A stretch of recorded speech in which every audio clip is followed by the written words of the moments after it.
Simon Pegg, co-writer of Star Trek Beyond. Doug Jung, co-writer of Star Trek Beyond. Justin Lin, the director of Star Trek Beyond. J.J. Abrams, the man who needs no introduction, the producer of Star Trek Beyond. And Lindsey Weber, a producer of Star Trek Beyond.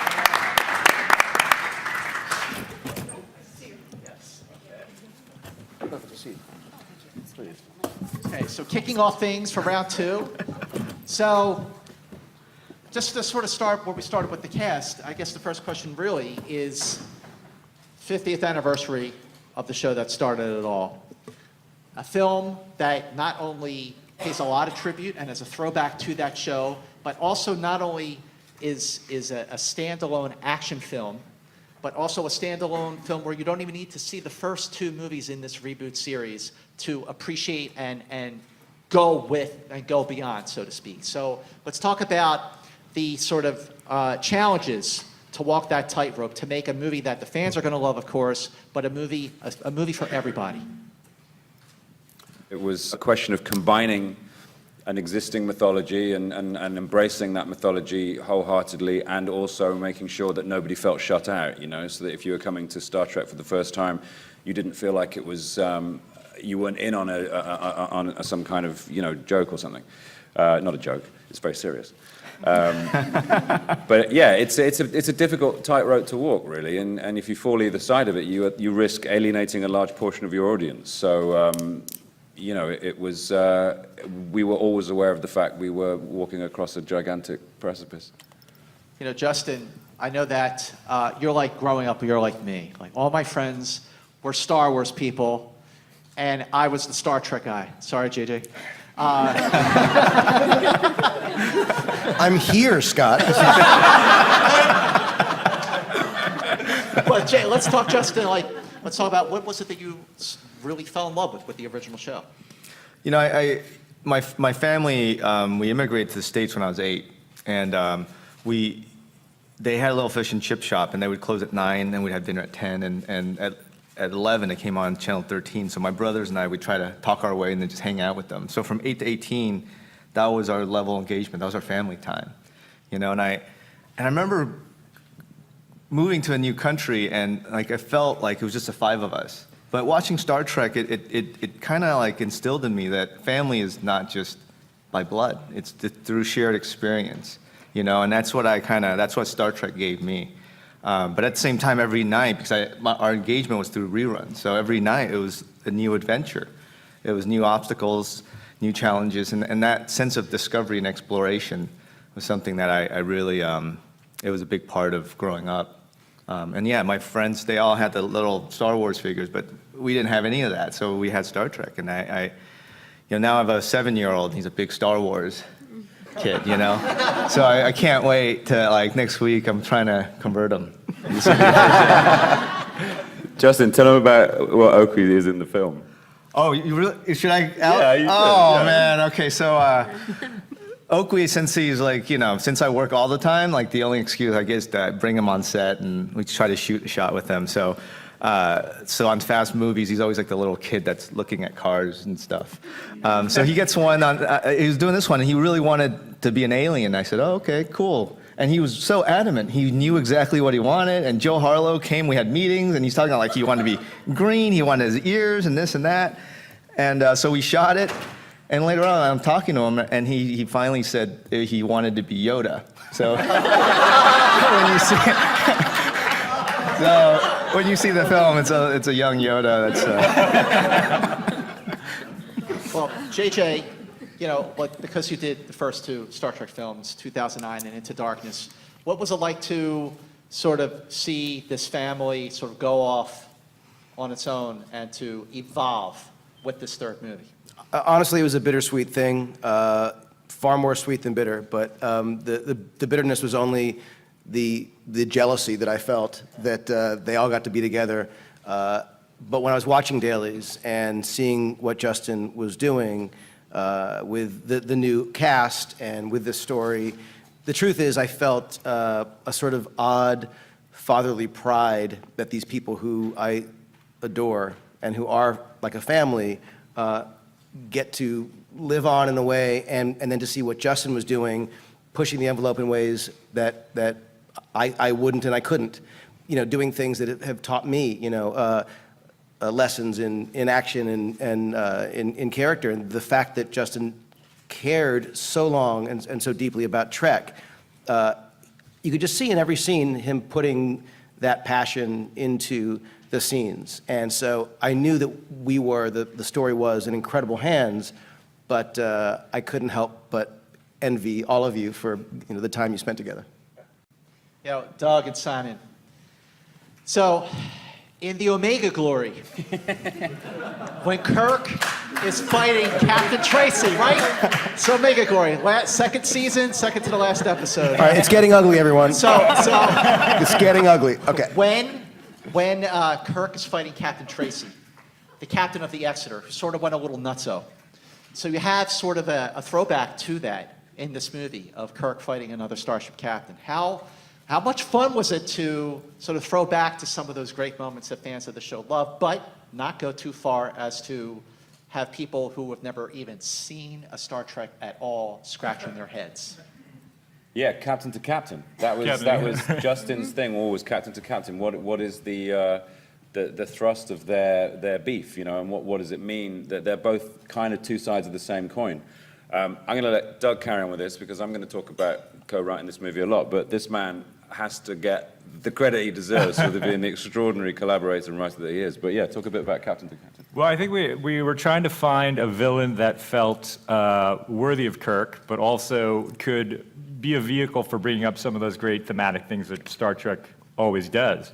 So to have sort of this darker mirror of Kirk represented in Idris's character seemed like a real natural, fun place to go. And in the spirit of some of those characters we've seen before without specifically addressing any particular episode. But there is a backstory of Idris that ties into the mythology of Star Trek in a really nice way.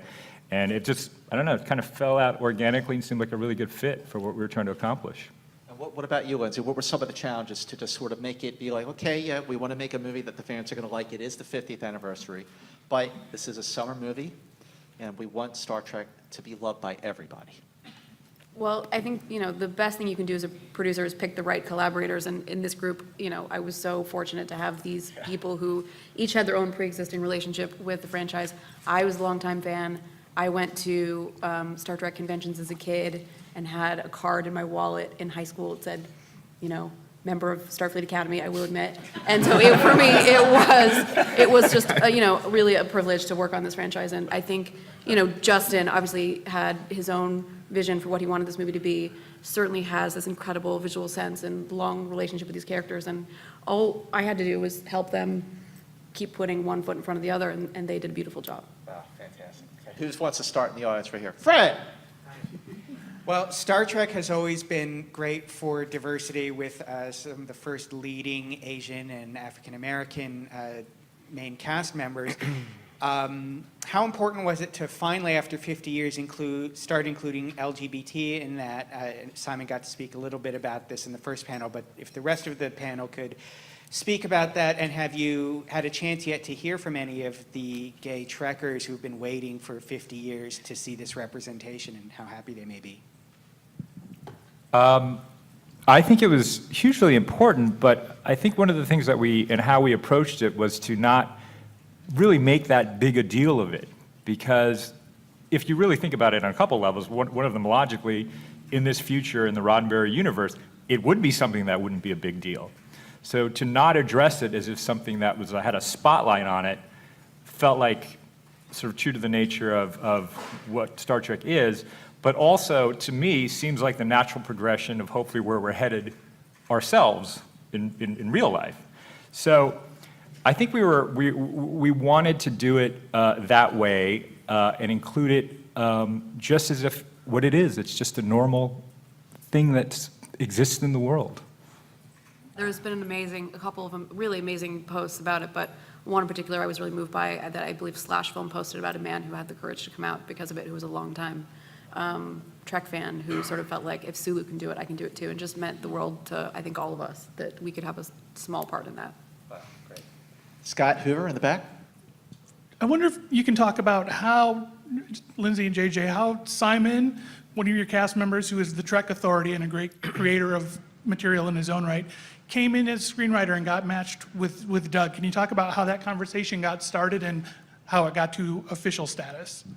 I'll just say that when we started working on this movie, we had prior experience with Doug as a screenwriter, and of course, Simon is my British brother, and so formerly of the European Union, and so it made perfect sense, as sort of crazy as it seemed on one level. It was also so obvious to ask if Simon would be interested in working on the script, and Lindsay, who was there with Justin and Simon and Doug the whole time. I think that for a moment it was a little, like juggling cats, where you're just trying to figure out how it's going to work, because these are two writers. You put any two writers together who have not worked together, and it's going to be tricky for a moment. But they very quickly found a rhythm. Justin, you were very clear about things that you wanted that were important to you. And what was, as it always is, when you have a movie where there is a schedule, and we've all been through this, before, you simply have to figure out a way to squeeze every great idea out in the time you've got, never giving up, always assuming that you're going to have the better idea, but this is the idea right now, and it's always the kind of leap of faith that it will work. But the one glue, I think, as someone who was frankly as much of an observer of what was happening, because I was busy working on Force Awakens at the time, what I was watching was a group of people, some of whom, had Starfleet Academy cards in their wallets, other whom were dyed-in-the-wool fans since childhood, other whom were growing up with their families, and Star Trek meant everything to them. I saw this love of this world really being the thing that united them, and it was in a crazy way, the story of Star Trek of facing crazy odds, and how the group, everyone is critical to survive it. It was sort of a little bit of what the experience was of making the movie. Every single person was absolutely critical to make this thing work, and they all pulled together to get this thing going in the right direction, and it was a wonderful thing to see. And because I'd been involved in a couple of the movies prior, it was actually, for me, sort of fun not to have to be in the fray the way they were day to day, because I could say, guys, I'm really busy over here working on these other things. So I had an excuse. Justin, could you talk a little bit? There'll be theaters across the country showing this in that Barco Escape triple screen. Could you talk about making the decision of which scenes to go for that look and which not, and so forth? Wow. The extension of the frames, it had to be created after.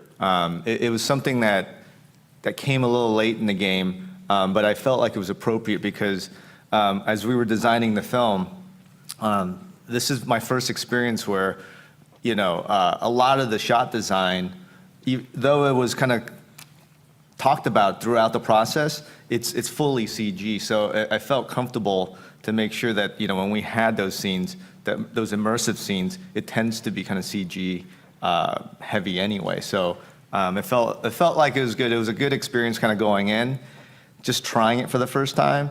And but it felt like, now knowing the technology, it would be awesome next time if we actually can incorporate it more into production. Actually, I have a question real fast. The movies are a little more than 2 hours, but I felt like it really flew by. It really flew by, which is a good thing, that it just had you engaged so much. Were there things that you shot that you really wanted to keep in the film that you just went, you know what, let's cut it? I don't think so. I mean, it was. I thought I think personally, I always think I'm pretty relentless, but working with JJ and Lindsay and everybody, I mean, the whole process, it was really cool. It felt like it was just alive all the time, and we're just going and going. And so, I mean, for me, the a lot of the stuff we enjoyed talking was, Idris, the Krall Edison backstory, and also the Marauders, the swarm soldiers and stuff. And we actually had sequences with much more of the backstory, but we never got to shoot those. But it was a pretty tight schedule on this one. Basically, everything we shot is pretty much on screen. Right here up front. It's such a tragic thing watching it to see Anton up there and knowing he's not around anymore. It's sort of unbelievable still. And I wonder if Justin and Simon could talk just a little bit about maybe a favorite moment with him or what you remember most vividly about him. Yeah, it still doesn't feel real. I can't find a way to process it, to be honest. I can't. It won't sink in, and my heart goes out to anybody who loses anybody suddenly or prematurely. It's such a psychological blow. It's difficult to even contemplate.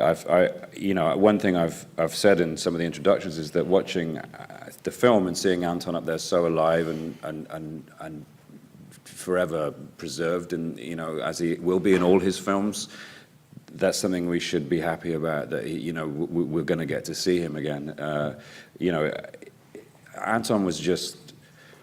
I spent a lot of time with Anton in Vancouver that last year.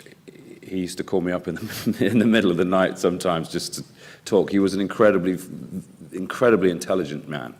He like the guys were saying, he was translating this Russian. He was still working on it in Vancouver. He went home to do it a couple of times, making notes on it, translating this novel. He would talk about film so fluently and so maturely that he'd make us all look like dummies. I would have to engage my university brain just to sit down and talk to him about movies, because he was he was encyclopedic, and he had this ridiculous laugh that used to go like this. And we all used to laugh at him for it, and then he would laugh more, and then we would laugh more. He was an incredible soul. He was a beautiful, beautiful boy, and I loved him so much. We all did, It's just... It's not something that's easy to talk about. It's not something that we really want to be having to talk about, other than we miss him. Yeah, I think it's still very raw, still processing, and I think I actually went back. I think there was a group of us who were still finishing the film. We had a few weeks to go, and we went back and kind of, I went through all the footage again. And, the one thing that when I was going through it, I know the interaction with Anton for me, it just is so clear that, when he shows up every day, he does it for the right reasons. We're making movies, and sometimes you make movies and a lot of these petty, all this weird, stupid stuff happen, but he just shows up with a smile on his face and just has ideas. And I always just kind of look forward to, every day he's on set, we huddle up and he'd throw like 100 ideas, even though like maybe he's just in the background or something. And it was just, it's just the way it should be, and it will, I know for a fact that it will live on with me, and he'll live on with me, and I know with everybody that he's worked with or he's interacted with, and yeah. Right here. This one is for Doug. As the co-writing can sometimes be a difficult task, is there any points of contention between you and Simon that you had in the script that you actually won that gets kept in? And then my second is just more of a statement. I wanted to thank you, J.J. Abrams. My son stunt doubled for young Spock in the first film, and you helped pay for his college. So You're welcome. My pleasure. Thank you. That's incredible. There's no good way to answer that question. No, I don't think there was anything that we had fights over or tried to get in. It is difficult. I've never co-written anything before, and it kind of helps when your partners write more than you. So that was always good. So no, I think it was just we found we had a really productive couple weeks where Simon and I were off at Simon's place in London, where it was this kind of magical time, I think, where we just got to shut out all the pressure that was going on around us and this sort of, huge machine that was starting to get geared up, and we just were able to sit down. And I think those were the moments that I remember we were just laughing and really like enjoying the idea of like, we were writing like 20-page Spock McCoy scenes because we were just like, we're writing a Star Trek movie. This is amazing. And so that's kind of, I think. We'd watch episodes in the evening. Yeah, that was like that was your idea. You're like, if we do good today, we can go watch an original episode. But we'd take our notepads down and be writing down the names of red shirts and little details that we could feed into, so that the universe had a continuity. Right, and then I remember when we finally wrote the final voiceover space, we actually went back and you were like, I think we left a part out. Yeah. I think it was to boldly go where no one's coming. I'm sure there was a bit at the end. No. Yeah, right. It was, I must just say as well, Doug was just, we had such a great collab. It was such a great pairing, if only because we were always on the same page. And Doug has an incredible awareness of structure and an overview, which is so vital when you're trying to track a story like this. And we had disagreements. As I said, I totally was like, no, you can't destroy the Enterprise at the beginning. But then, when I realized the genius of taking away that thing that bonds them to see if they remain together, I realized that it wasn't a gimmick. It wasn't like, let's just do something spectacular. It was, let's do something really incredibly thoughtful and that will drive the story, So yeah, we always had disagreements. And some of them were a bit shouty occasionally, mainly from me. JJ taught me down off at least 3 ledges. But here we are, and I'm so proud of it. And I couldn't hope for a better team than these guys. Right there. Hey guys, so we know there are 50 aliens for the 50 years, and I'm wondering, did everyone have an input? Simon, did you have like a specific alien you were really excited to get in there? I remember when we were in Dubai and we walked out onto the concourse of Yorktown and just saw Joel's handiwork. Doug and I, what did we write? Like, there's lots of different people here. That was it. That was as bad as a brief. Yeah. We did have that bit. We wanted like people handing out. Remember we had Yeah, that? it was like, like you used to see like Hare Krishnas at airports when giving out leaflets about, so we wanted it to be like that. Like there were sort of Andorians sort of come to our planet, and we had this idea that the Yorktown was this incredible melting pot where lots of people were just trying to get people interested in each other's cultures, which was lovely. But we never said, oh, one's got like a shell head and one's got, that was just Joel. And the design, the concept design was it's staggering. I mean, what you don't see is amazing, isn't it? Yeah. You're talking about the red shirts. Like, remember at Obsession, there was Rizzo. Remember Rizzo died, and then in Day of the Dove, Johnson, and then there was Mr. Leslie, Lieutenant Galway. They're all dead. It's John, getting you got a ugly, question people. right here. It's getting ugly again.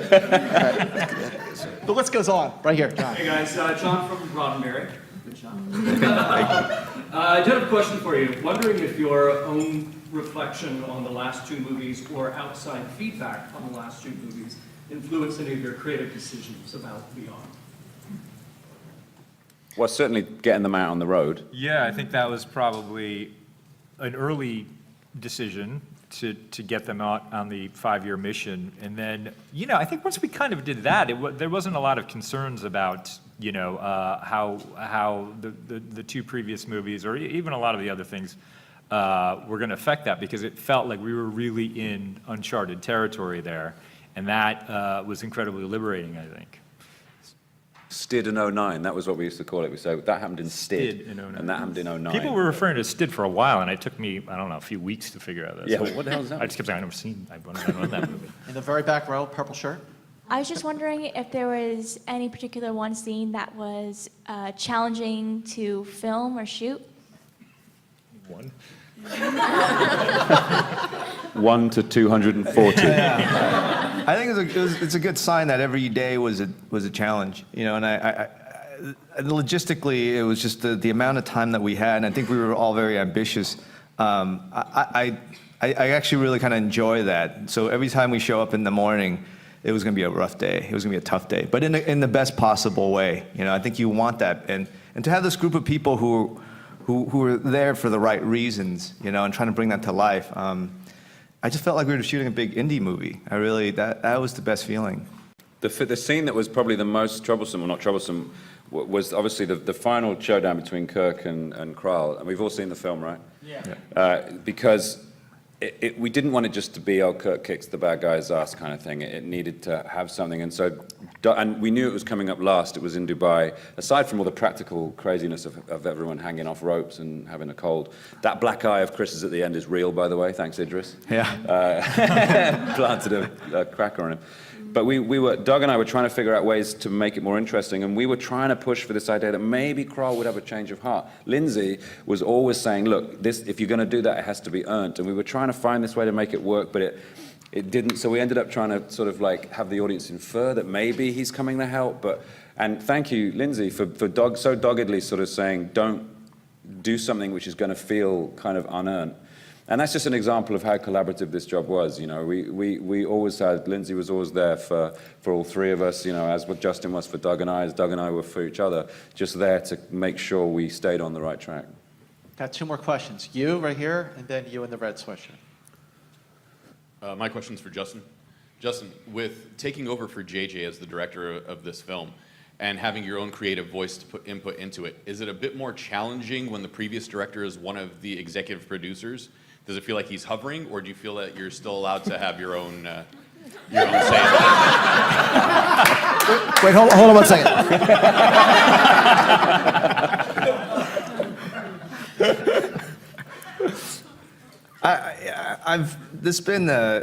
It's been a pleasure, you know, and JJ's been nothing but gracious and generous. I feel like I couldn't ask for a better experience. You know, I mean, the one thing that was a fact was that going from idea to production in 6 months, that was the challenge. But having a group of people that really are trying to be respectful and trying to build things the right way, I don't know. I feel very fortunate, you know, and to have the support. And as we're building it, I mean, it was never easy, but filmmaking is not supposed to be easy, you know. You know, we were just in London. I remember just looking at Simon, and the four of us were in this room in Soho with nothing. And this is end of January, and we're like, we're going to be shooting in June. You know, our whole crew waiting. And so to really have a group of people to try to do it right, you know, that really is, I feel like it's very rare, but at the same time, I think I'm very thankful. And the last question. Thank you all for coming, and great job with this movie. Simon, thank you for coming to the screening last night, right off of the UK premiere, which was not the European premiere. So thank you. For Simon and Doug, in creating a fantastic villain in Kroll, I was very curious, was there any thought behind, is the reason he and his crewmates look the way they do now, is it because of long-term exposure to that planet, or is it because the technology draws like not just the life force of his victims, but also their DNA? So he's sort of hybridizing himself with the DNA of all these other alien creatures who he may have captured over the years. That's exactly what the idea was, that he discovered this ability to prolong life, and it meant a sort of vampirism of, you know, absorbing DNA, which changed him physically. And the idea was, and this was a hard idea to get across in the time that we had, was that the more humans he did it to, the more he started to get back to who he was before, you know. But yeah, Jayla mentions that the three characters that attack Scotty, they're all from various ships that Kroll has brought down for the purpose of harvesting, you know, people that he can vamp off. So that was kind of it, wasn't it? Yeah, and we thought it was kind of an interesting physical metaphor of the character who has a real problem with inclusion and diversity in his own way for his own reasons, but he physically becomes something else, which is so counter to his own. Yeah, he's the living embodiment philosophy of diversity. You know, he has so much of diversity inside his blood, and we thought that was really nicely ironic that he was almost like a walking hypocrisy. You know, but the more that and also the more human he becomes, the more he starts to remember his humanity, and that was all about that last moment. Right, was yeah. You know, when he's fighting Kirk up there, and he takes that look at Yorktown, and it's like you just want to hear in his head going, "Are you doing the right thing here?" You know, and. But yeah, it was a tough concept to kind of communicate. I think one of the first ones that I remember Justin talking about a character who had embodied those ideas. I think that was way up. That was January 7th or something. Yeah. That was on the longest day. Actually, I got the last question. So the end of the film. We all know how the movie ends. So where does the Star Trek feature film series go from here? Have you given thought about episode 4? Yes, and there's something that hopefully we're figurative minutes away from talking about. But the answer is 100% yes, and it's incredibly exciting. I love the way that ends. All right, thank you, ladies and gentlemen. Thank you so much, Lindsey, JJ, Justin, Doug, Simon.